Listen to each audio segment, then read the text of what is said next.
kami. Kiranya pada saat ini Tuhan mengurapi kami semua yang hadir di sini agar kami boleh mengerti kebenaran firman Tuhan yang akan disampaikan. Kiranya Tuhan yang menutup bungkus hamba-Mu untuk menyampaikan kebenaran firman Tuhan sesuai dengan kehendak-Mu. Biar nama-Mu saja dipuji dan dipermuliakan.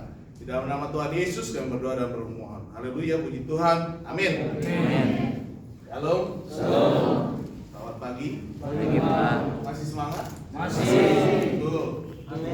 Pusat dulu. Oke, kita mulai ya.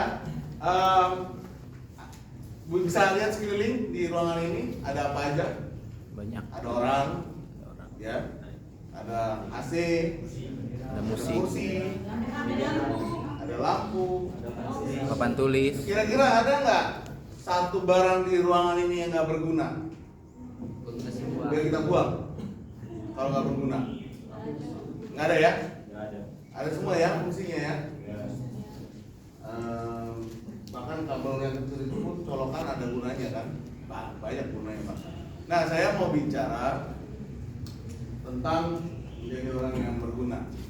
Kemarin saya saat ibadah di gereja saya cukup merasa terberkati dengan firman yang disampaikan oleh Ibu Heni Kristianus. Kebetulan saya gereja di Impact Community Indonesia.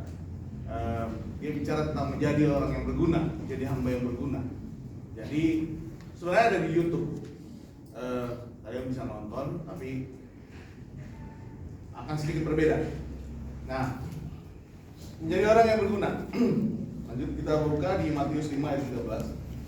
Saya rasa semua ini udah hafal ya. Matius 5 ayat 13. Kamu adalah garam dunia. Jika garam itu menjadi tawar, dengan apakah ia diasinkan? Tidak ada lagi gunanya selain dibuang dan diinjak orang. Ya. Garam itu udah biasa. Ibu-ibu, perempuan, gadis, semua tahu guna garam. Mungkin kadang-kadang yang laki-laki nggak tahu ya guna garam ya. Tahu? Buat ngapain? Memberi rasa. Memberi rasa. Rasa yang dulu pernah ada. Ya kalian ya. Masih terus itu di masa lalu, janganlah. Ya. Jadi kalau garam itu udah nggak berguna ya buat apa gitu ya. Istilahnya untuk menjadi berguna ya kita harus bekerja dan melayani sesuai fungsi dan posisi kita. Fungsi dan posisi. Kemarin ada 2 anak mahasiswa selama lebaran yang di rumah saya. Si ini sama satu lagi Lucia, siapa? Lisbeth. Lisbeth. Jadi saya tanya sama mereka berdua, ini kamu mau megang apa? Lisbeth, kamu mau megang apa? Ini bilang saya megang masak aja, saya suka masak. Ya, ternyata orang tuanya punya catering kan, ya, wajar dia ternyata bisa masak. Lisbeth bilang ya udah saya megang Yahya. Hari pertama, hari kedua, hari ketiga, hari keempat Lisbeth kena marah terus sama saya. Kenapa? Karena dia megang Yahya, ngajak main Yahya. Yahya, ayo main. Yahya jangan. Yahya. Anak saya lakunya begini. Lisbeth, saya bilang, kamu tuh mau jadi apa? Sekolah di KS mau jadi guru. Kalau kamu mau jadi guru lawan anak saya aja 1 biji udah kalah.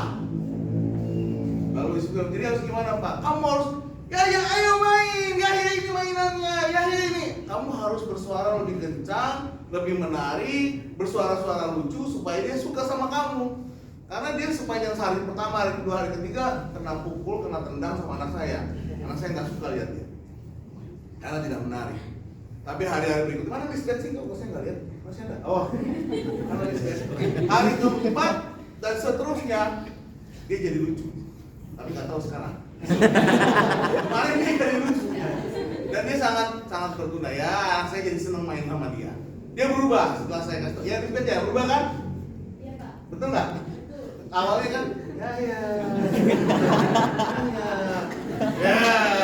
ini juga malas si Tison dia diajak main dulu siapa? Kata gitu kan, Tison, gitu kan? Ya, jadi fungsi fungsi dan posisi. Kalau megang anak kecil, artinya kalau kalian mau jadi guru, kalian harus memposisikan bagaimana bermain seperti anak-anak. Anak-anak itu suka menjerit, anak-anak itu suka berlari. Kalau anak yang sakit ya, anak yang aktif, anak yang sehat, dia pasti suka menjerit, berlari, dan kemudian mencoba melakukan suatu hal yang baru, kotor-kotoran, makan sembarangan. Ya, kalian harus bisa memposisikan diri kalian untuk bisa bersama dengan anak. Sama seperti mbak saya, namanya si Lucy. Sorry ya Rizky, kalau mbak saya beneran namanya Lucy. Saya suka tuker sama kamu. Kalau yang satu lagi Tina, yang kemarin Tini. Saya beli sugar glider, anak saya suka sugar glider. Tiba-tiba lagi ada pameran di mall, dia beli sugar glider. Tahu sugar glider? Tahu? Yang binatang kecil yang bisa terbang, kayak kamu Tison. Nah, dia suka beli, tapi habis itu nggak mau pelihara. Jadi saya yang ketimpahan pelihara. Oke. Akhirnya saya bilang lah sama si Tina, kamu yang ngurus ya Tina ya. Namanya siapa Pak? Namanya ini kan cowok cewek Budi sama Tini aja. Saya salah ingat sama si Tini ya. Manis-manis kayak si Tini buat glidernya gitu kan. Jadi ada kamu di rumah. Sering saya panggil kalau malam, Tini. Saya suka panggil kalau malam ya waktu itu ya. Jadi saya terusin panggilnya malam. Jadi kita harus mengerti fungsi dan posisi kita di dalam kehidupan ini. Kita kita hanya akan menjadi berguna ketika kita berada di tempat di mana kita bisa berfungsi maksimal. Ya, maksimal ya. Kalau AC ini kira-kira kalau nggak kalian nyetel di 16 maksimal dingin nggak? Enggak kan? Iya nggak? Kipas angin mana? Udah hilang kipas angin di tempat ini. Oh di sana ya? Nah, kalau kalian lagi chapel itu kalau dinyalain cuma di 1 nggak maksimal kan? Nyalain harus 3 supaya apa? Supaya berasa katanya kan, seperti Tison yang berasa. Nah, ini sana ganteng kamu kan? Lebih putih. Pakai apa? MS Glow.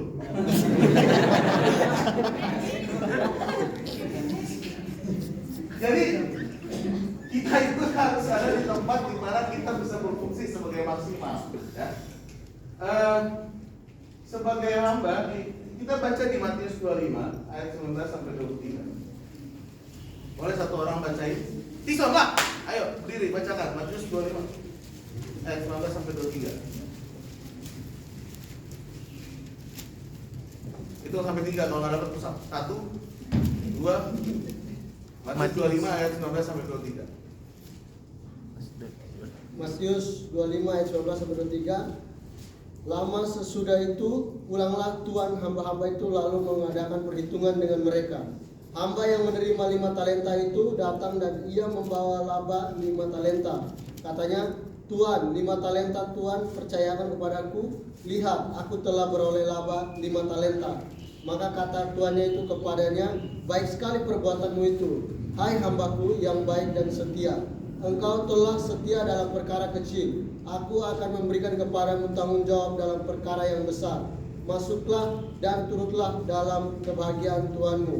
Ayat 22, lalu datanglah hamba yang menerima 2 talenta itu. Katanya, Tuan, 2 talenta Tuan percayakan kepadaku.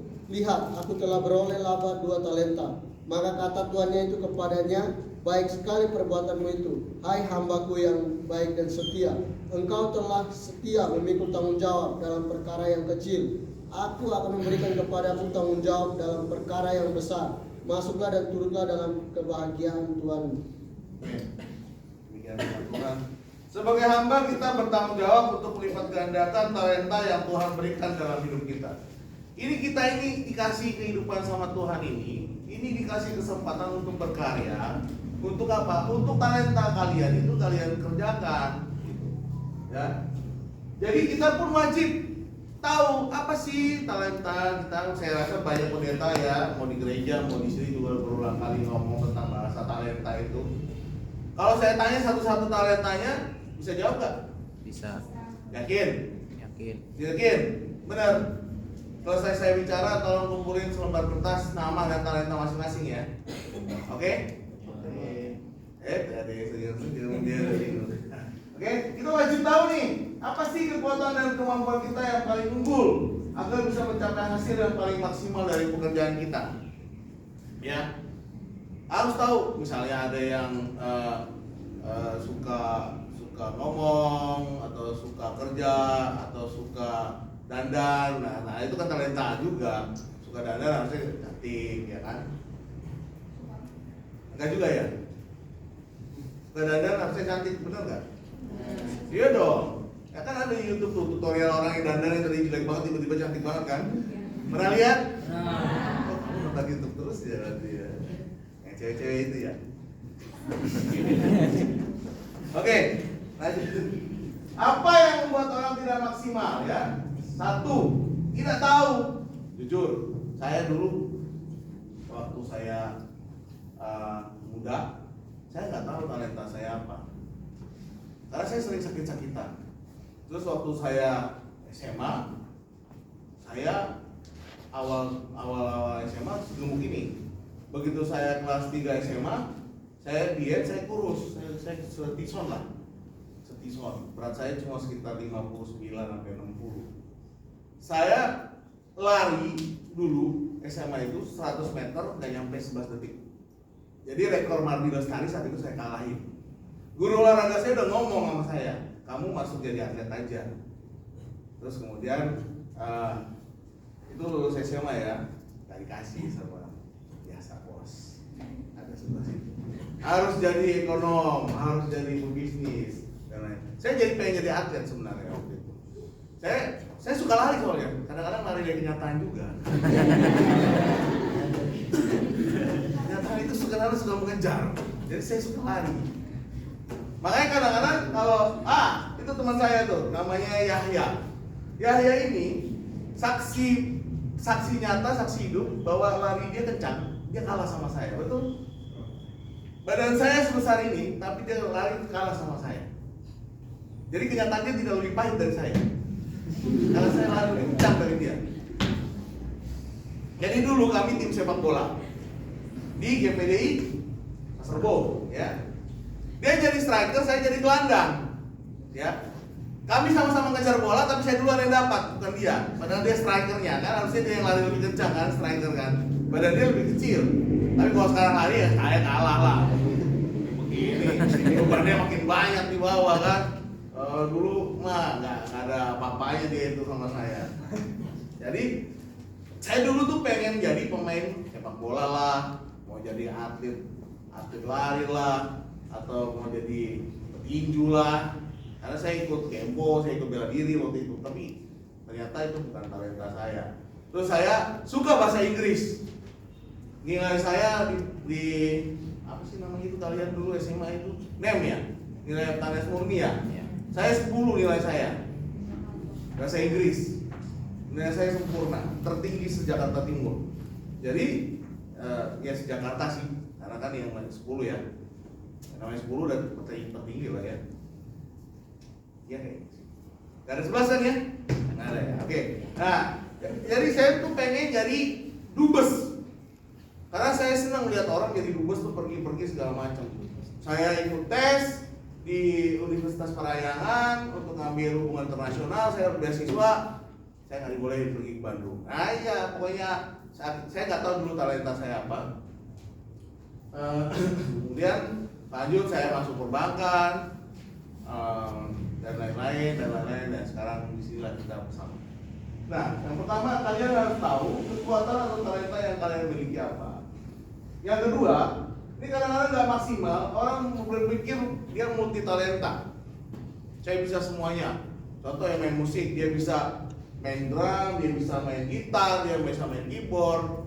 Tapi dia tidak fokus, ya akhirnya dia biasa aja. Kalau ditanya bisa main musik, bisa.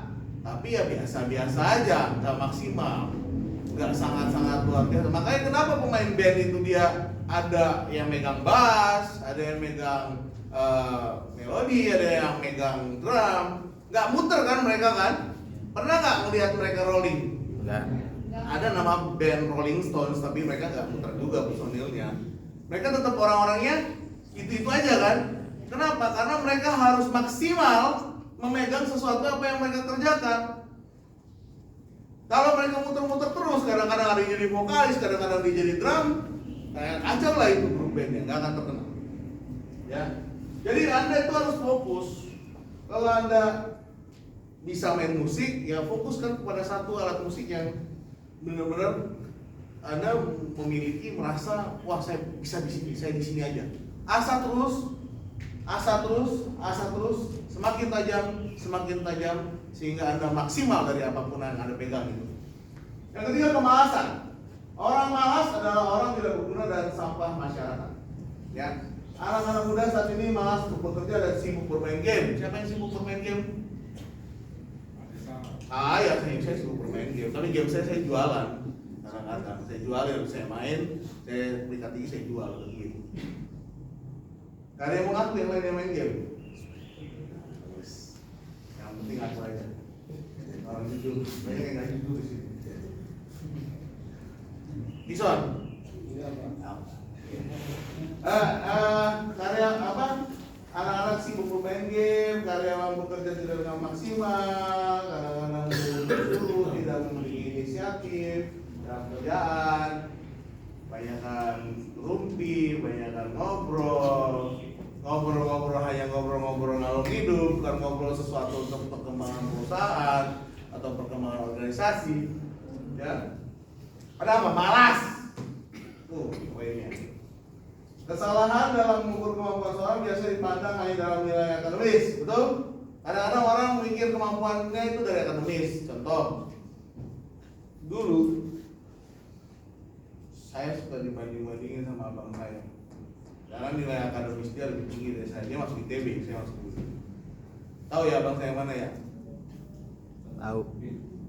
Nggak ada orangnya. Belum datang. Pak Dani. Bukan. Oh, kalau sama itu saya nggak pernah dibandingin. Soalnya dia nggak masuk negeri. Kami dua doang yang masuk negeri. Jadi kami cuma dibandingin ya berdua. Ya. Nah, kesalahan itu biasanya terjadi karena orang anggap wah kalau nilai akademisnya jelek, orangnya nggak mau dengerin orang kota, orang ngomong, orang guru. Nah ini anak nggak bisa, orang ini bodoh lah, nggak punya kemampuan. Itu kadang-kadang yang hal yang salah. Jadi kita harus tahu ada 9 kecerdasan di dunia ini dalam diri manusia. Lanjut. Kecerdasan pertama. Ini Agnes pasti tahu ya. 9 kecerdasan menurut psikolog Howard Gardner. Kamu kan psikologi kan? Tahu kamu? Tahu? Ya, kamu yang dari sini dong. Loh. Yang pertama, kalau saya salah kasih tahu ya. Kecerdasan logika matematika. Betul? Kalian tahu? Kan hanya Agnes loh. Kalian udah kenal belum ini? Siapa? Kita berdiri dulu. Berdiri dulu. Ayo berdiri dulu. Nah, ini namanya Agnes Caroline. Betul?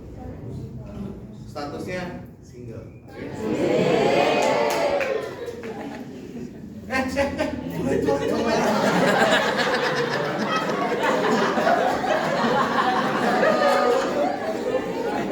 Nanti kamu di psikologi kamu. Ya, yang pertama kecerdasan logika matematika. Skill yang unggul. Jangan. Apa berdiri dulu? Masa nggak dipanggil juga? Apa berdiri dulu? Udah kenal? Belum. Namanya Elva. Single juga.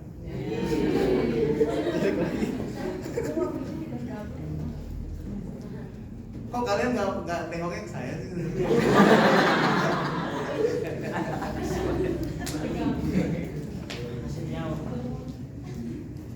Oh iya. Arjuna berdiri dulu. Namanya? Single.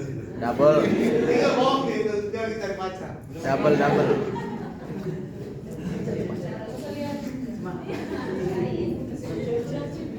Kalian jangan colek-colek di belakang ya. Saya lihat loh yang colek-colek.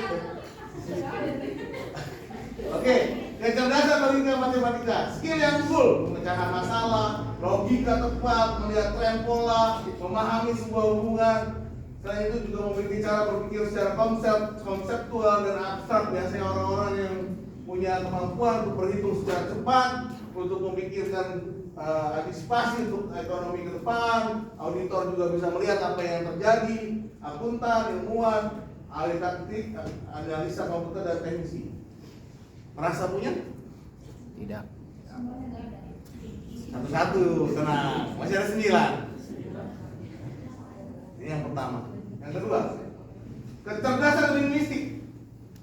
Penggunaan kata-kata secara efektif, ungkapan yang mudah dipahami oleh orang lain, kemampuan berbicara dan menulis, kosakata luas, pandai bermain kata-kata atau alias perayu. Perayu. Pandai bermain kata. Katanya kalau pandai bermain kata kan perayu kan? Apalagi kayak Ison. Tony. Enos zaman muda. Enos zaman tua udah beda lah. Sama apa nama kalian? Tony. Nanti besok kalian pakai name tag ya. Saya ingetnya si Tison terus. Soalnya mukanya kayak Tison. Kalian yang menjanjikan pembicara publik, pustakawan, politisi, ya, penyiar radio, pembawa acara TV, YouTuber, jurnalis, pengacara, kurator, penulis, dan marketing. Jadi kalau orang yang kita bicara, kalau ngomong bisa dipahami oleh orang lain, gampang dimengerti, kosakata yang luas, nah itu biasanya kecerdasannya ini. Yang ketiga, kecerdasan interpersonal atau emosional. Pandai merasakan emosi orang lain, paham motif atau mood seseorang. Keterampilan komunikasi baik verbal maupun non verbal maupun non verbal ya. Ada yang menjanjikan HR, psikolog, konselor, manajemen, hubungan masyarakat, direktur sosial, guru dan pekerja sosial. Verbal dan non verbal ngerti ya. Kadang-kadang ada saatnya ada orang yang sedang bersedih, Anda tidak perlu ngomong apa-apa, duduk aja sambil dia. Tepok, saya tinggalin. Astaga, siapa tuh yang ketawa? Sebentar, yang ketawa siapa? Angkat tangan, please angkat tangan. Oke, pernah ngalamin ya? Tepuk-tepuk doang ya, oke. Pernah ada tepuk. Pernah ditepok atau ditepok? Gak bisa jawab, Enos. Bahaya. Ya gak bisa jawab, senyum doang. Pernah Enos tepok gitu ya maksudnya ya, sama ngomong ya. Emang kau konselor yang baik Enos. Nanti kita tepok-tepokan ya. Lanjut. Udah Pak. Oh, kecerdasan intrapersonal. Sekiranya baik dalam memahami diri sendiri, menghargai dan menghormati kondisi manusia lain, mudah memahami perasaan batin. Ya sama ya, psikolog, penulis, terapis tahu terapis tahu. Terapis kan memahami perasaan batin, terapis ya. Bosman, batin kamu lagi apa ya? Jangan terus ya, kayaknya kamu merasakan sekali ya ini. Yang kelima, kecerdasan musikal. Skill yang unggul bisa merasakan ritme dan suara yang baik untuk musik, hingga dapat memecahkan nada, ritme nada dan timbre suara dengan mudah. Biasa konduktor, musisi, piano, komposer, ya, dan lain sebagainya. Contoh ini kecerdasan musikal Rihanna nih. Dia kalau gitu belum lagi atas bangku kan, Rihanna lah itu. Saya nggak bisa. Saya udah gini salah semua kalian. Nyanyinya nggak jelas kalian kemana. Kalau Rihanna itu keren. Kecerdasan visual spasial. Nomor 6. Pintar melihat atau memvisualisasikan dunia dalam 3 dimensi, pencitraan mental yang kuat, bisa menggambar dari ingatan atau pengalaman sebelumnya, keterampilan grafis yang sangat baik dan bisa membuat karya seni yang mengesankan. Ya, seperti siapa yo, Da Vinci, ya, dan yang lain-lain, Avandi, itu semua orang nggak lulus sekolah itu. Karir yang menjanjikan arsitek, guru geometri, insinyur, surveyor, animation grafis, dekorator interior, fotografer, pilot. Kamu ya salah satunya. Mungkin kecerdasan visual. Kamu bisa 3 dimensi kan? Kamu memandang orang 3 dimensi, 4 dimensi. Ya? Oke? Senyum terus ya? Kayaknya udah mulai dipikirin, oke? Yang ketujuh, kecerdasan tubuh, kinestetik.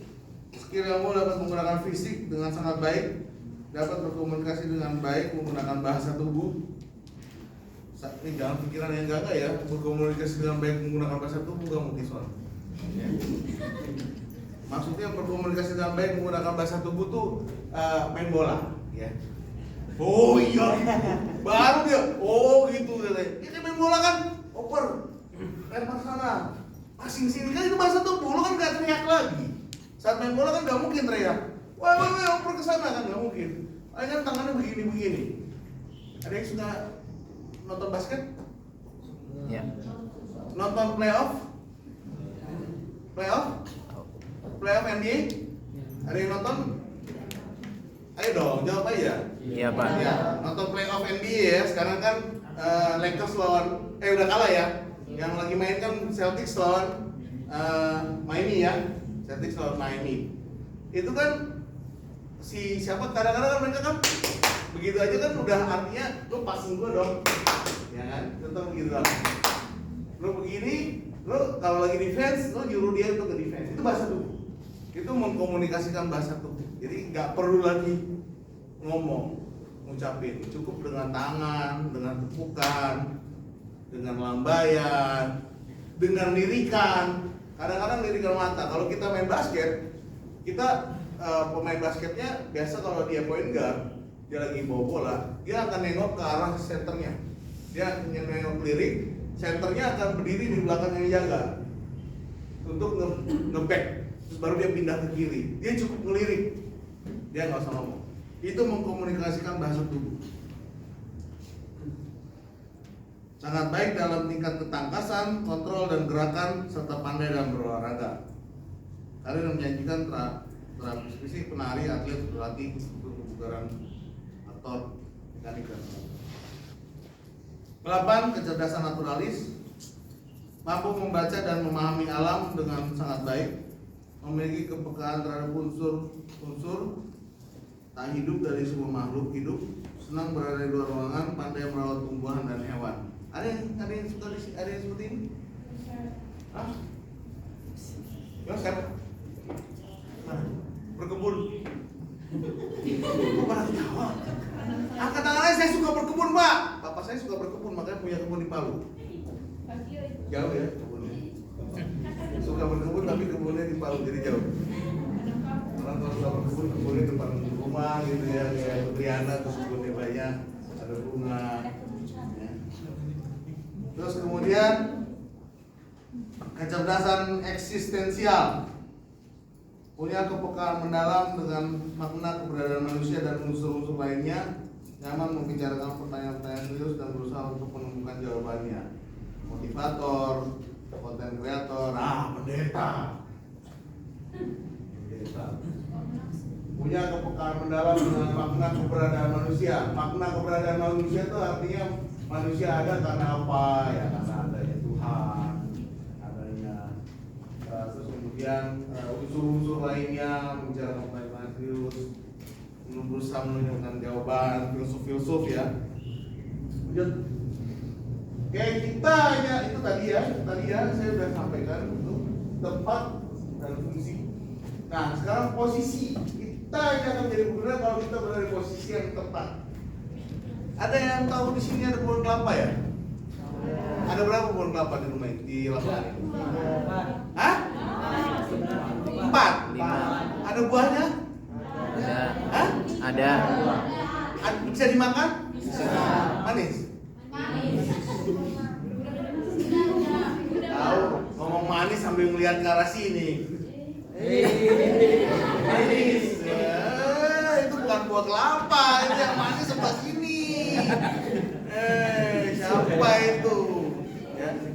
Tapi standarnya pohon kelapa bagaimana? Di pinggir pantai, betul? Siapa yang rumahnya dekat pantai? Banyak nggak pohon kelapa? Banyak. Sampai bosan makan kelapa. Iya. Kita orang makan kelapa terus. Minum kelapa. Minum kelapa. Minum air kelapa. Makan kelapa. Tidak orang tidak ada makanan. Di mana kampungmu? Kau di mana? Di laut kampungmu. Bah, luar biasa kau. Memang kau kayak film-film ya.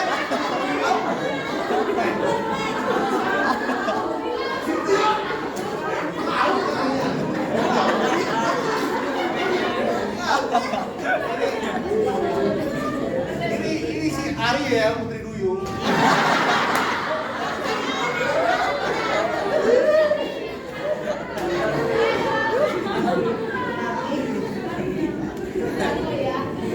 Tak laut. Ya. Hah? Iya. Tak laut itu di mana? Nanti kita ke sana ya. Halo, Mas Yu. Halo sayang.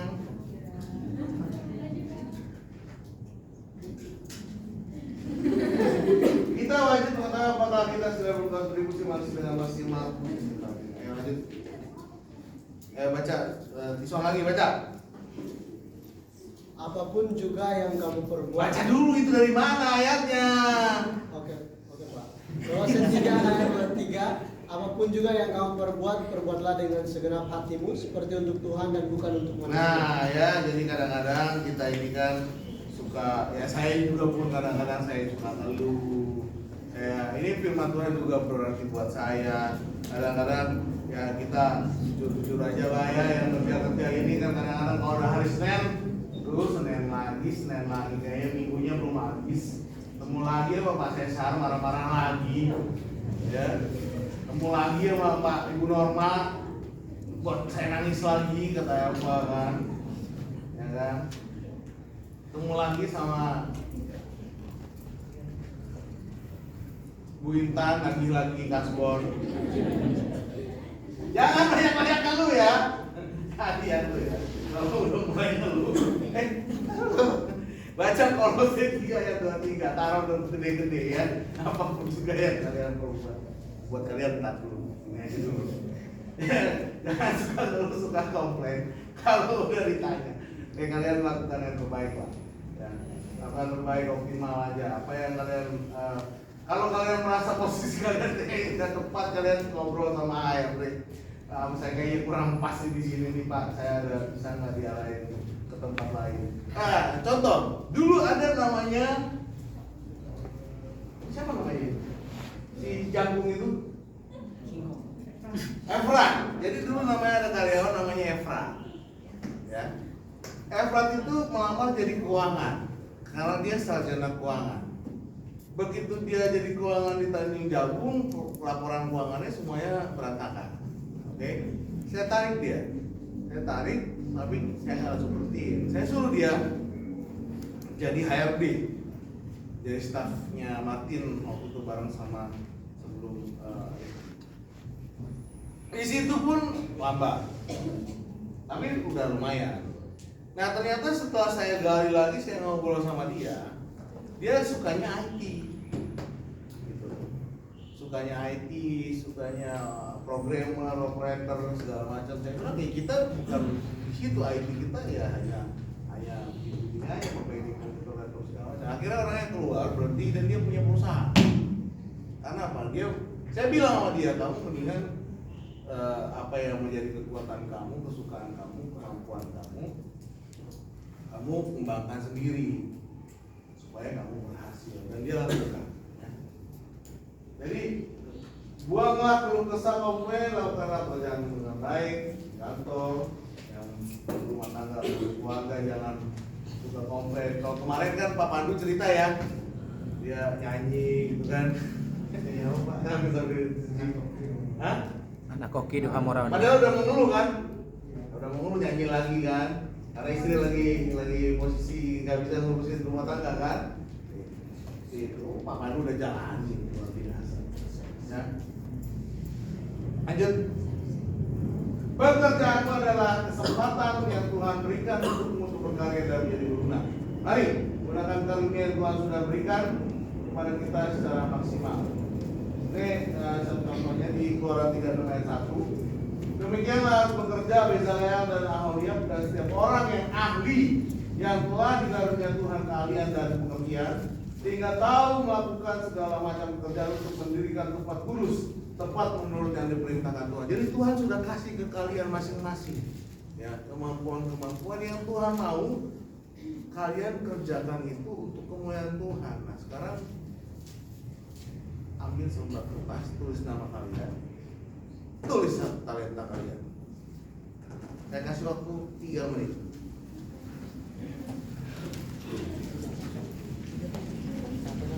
Ayo yang sebelah sini bapak-bapak, ibu-ibu bergerak. Ada juga peserta PMS loh, walaupun udah tua.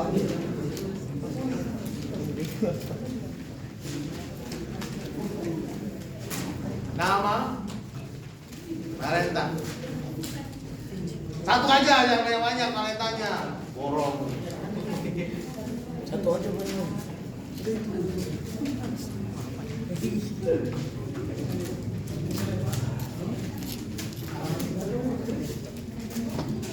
Kenapa kau nggak menulisnya? Malu dia. Ada dibaca sama Bunda.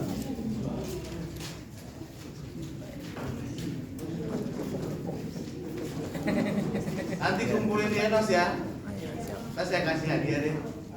Sama saya. 3 yang beruntung dapat hadiah. Nanti panitia saya sama Enos. Oke. Nanti Enos bikin namanya satu terus bikin.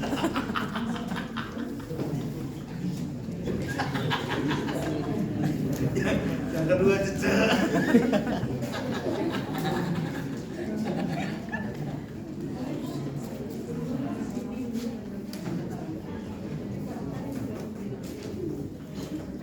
Oke, nanti dikumpul ya. Tenang, ada hadiahnya bener ini, nggak bohong.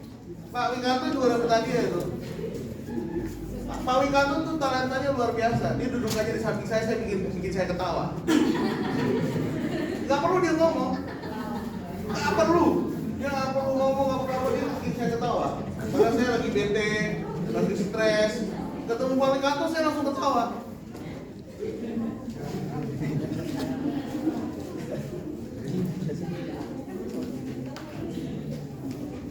Oke, ya dikumpulin ya. Lanjut. Sebaik-baik manusia adalah mereka yang bermanfaat bagi orang lain. Nah itu maksud saya. Jadilah bermanfaat buat orang lain, jadilah berguna buat orang lain, jadilah berguna buat nusa dan bangsa. Udah biasa ya kayak upacara pagi hari aja ya, nusa dan bangsa. Lanjut. Banyak orang telah meninggal, tapi nama baik mereka tetap bekas. Dan banyak orang masih hidup, tapi seakan mereka orang mati, tak berguna. Bayangin, orang yang udah mati namanya tak berguna. Contoh siapa? Yang udah mati namanya berguna. Misalnya Hajar Dewantara.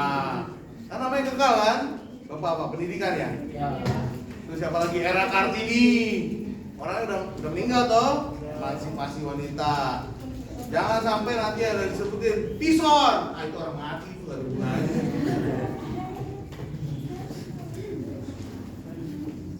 Oke, teman-teman, cukup sekian dari saya. Nanti yang itu dikumpulin di Enos ya. Kita lihat sama-sama Enos ya. Kalau kalian, saya sangat senang pada yang tahu persis talentanya apa.